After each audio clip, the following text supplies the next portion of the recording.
Once upon a time, not in some fairy tale, but in the messy cutthroat reality of the mid-2000s music industry, there was a girl who was supposed to be the next Whitney, the new Mariah, the British Beyoncé. And for one hot second, she was. Leona Lewis wasn't just another X Factor winner. She was the X Factor winner. The one who had the global press frothing, Simon Cowell clutching his chest like he'd just struck oil, and record executives whispering dollar signs. Her debut single? A cover, sure, but it shot straight to #1. Her follow-up? Bleeding Love, a song so big it practically seeped out of every radio station, shopping mall, and moody teen's MySpace profile picture caption for a year straight. She had it all. The voice, the look, the endorsements, the international reach, and then, poof. Not a scandalous flameout, not a messy public meltdown, not even a big career-ending feud. She just sort of faded, like someone slowly turning down the volume on the greatest vocal powerhouse of her generation. So where the hell did Leona Lewis go? Why did one of the most promising voices of the 2000s disappear just as quickly as she arrived? And, brace yourself, how much money did she actually make during this disappearing act? Let's rewind to 2006. The UK was obsessed with talent shows. The X Factor was the crown jewel, and Simon Cowell was still in his tight shirt, I own the charts era. Enter Leona Louise Lewis, London girl, working class background. A shy smile hiding behind a voice that could make grown men cry into their pints.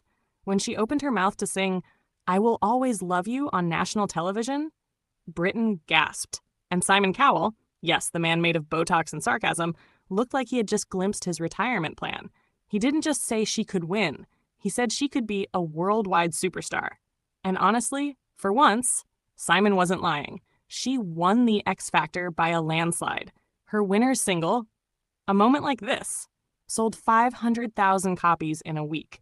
This was the mid-2000s, when physical CDs were still a thing, so people were physically hauling themselves to Woolworths to buy a disc with her face on it. Then came the debut album Spirit. This wasn't some cheap reality TV cash grab. This thing was polished within an inch of its life. Big-name producers, big ballads, and the kind of international rollout that made her feel less like a contest winner and more like the second coming. And then, Bleeding Love. If you weren't alive for the absolute chokehold this song had on the late 2000s, let me explain. It was everywhere.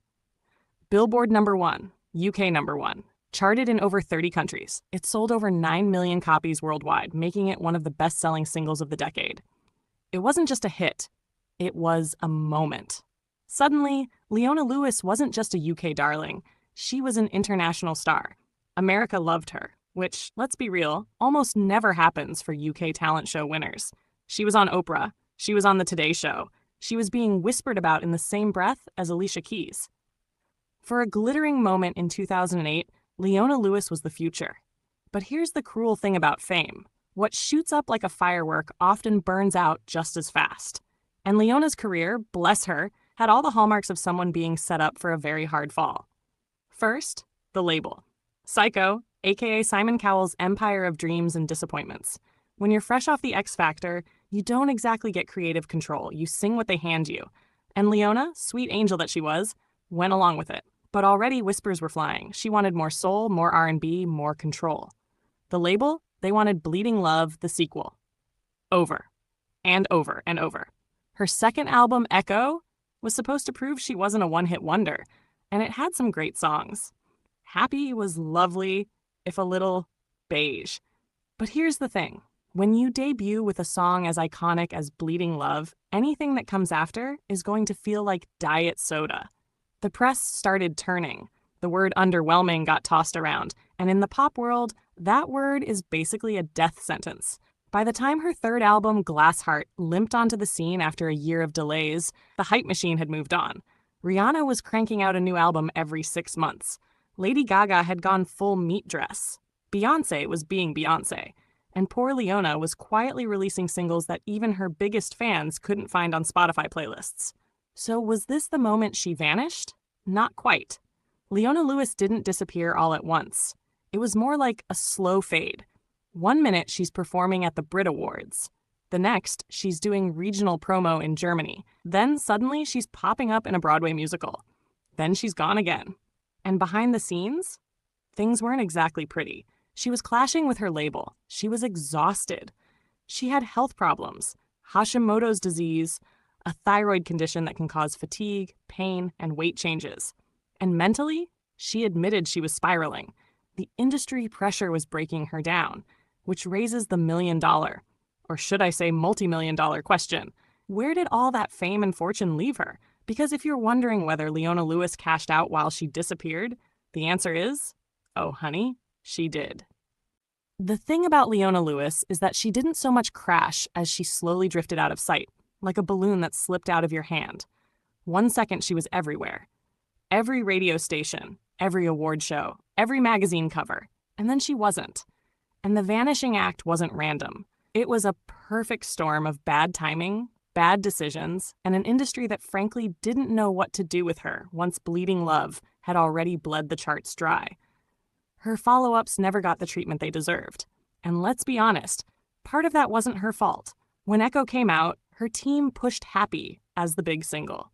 The vocals were angelic, the production polished, but it just didn't have teeth. Imagine trying to compete with Lady Gaga's Bad Romance. Dropping at the exact same time. Gaga gave us claws, blood, leather, and theatrics. Leona gave us graduation montage vibes. Beautiful, yes. But in the pop arena, beautiful isn't enough when the audience is already screaming for spectacle. Then came the delays. Whole albums sitting in limbo while the label argued about singles. By the time Glassheart finally surfaced, the world had moved on. EDM was choking the charts. Calvin Harris was king, and ballads were basically on life support. Leona had tracks like Trouble that could have been a smash if they'd been given oxygen, but instead they were released into a market that no longer cared. It was like watching someone show up to a party after the lights were already turned on and everyone had gone home. And the whispers? Oh, they started. Fans claimed she'd been offered massive songs, but turned them down. Or worse, that Simon Cowell's label blocked her from taking them. Rumor has it she missed out on material that went to other artists and became global smashes. Was it true? Nobody can prove it. But it fit the narrative. Leona Lewis had the voice of a generation, but somehow kept ending up with the leftovers. On top of that, she wasn't built for the fame machine.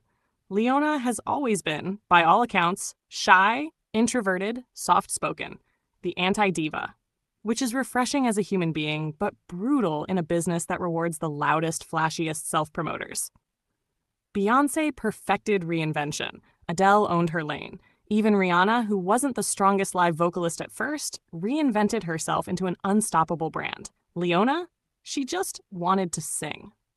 Which is noble, but noble doesn't keep the spotlight warm. And behind the curtain, she was cracking.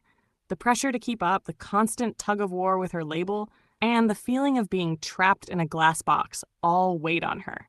She was open later about how she struggled with depression, about how she felt creatively suffocated, about how the industry machine ground her down.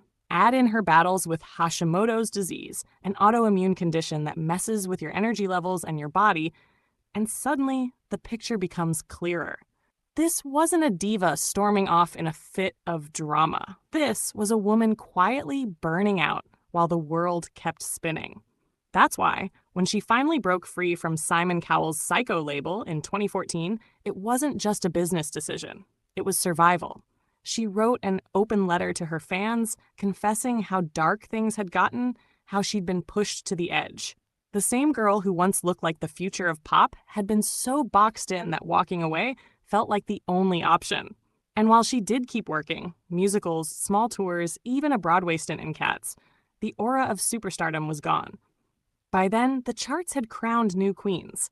Ariana Grande, Dua Lipa, even Jessie J for a moment all jumped in to fill the powerhouse vocalist role. Leona had the pipes, but she no longer had the momentum. Which left us, the fans and the gossip mill, obsessing over the what happened. Was she sabotaged? Did she play it too safe? Did she simply not have the cutthroat streak that the pop industry demands? The answer, of course, is probably all three. So here's the thing about disappearing acts. They don't always mean broke, desperate, or tragic. Sometimes they mean exactly the opposite. Because while Leona Lewis may have faded from the charts, she didn't fade from the bank account. At the height of her fame, Bleeding Love alone sold over 10 million copies worldwide. Her debut album Spirit moved more than 6 million units, making it one of the best-selling albums by a female artist in UK history. That's not a little change. That's buy yourself a horse ranch in California money. Which, fun fact, she actually did. Over the years, between record sales, touring, Broadway brand deals, and real estate, Leona Lewis built herself a very comfortable net worth. Estimates put her fortune around $10 million today. Not Beyoncé money, not Rihanna empire money, but still $10 million to sing ballads and then quietly bow out of the fame circus? Honestly, not bad. That's not a fall from grace. That's semi-retirement with style. But here's the tragic, slightly infuriating part. She could have been so much bigger. This is the woman who broke America on her first try. The woman Oprah herself called the next big voice. If the timing, the management, and the industry politics had aligned differently, Leona Lewis could have been sitting in the holy trinity with Beyoncé and Alicia Keys, battling Adele for ballad supremacy. She had the raw goods, a once-in-a-generation vocal instrument, the kind of voice that could soar over an orchestra and still give you goosebumps through a cheap pair of earbuds. And yet, here we are.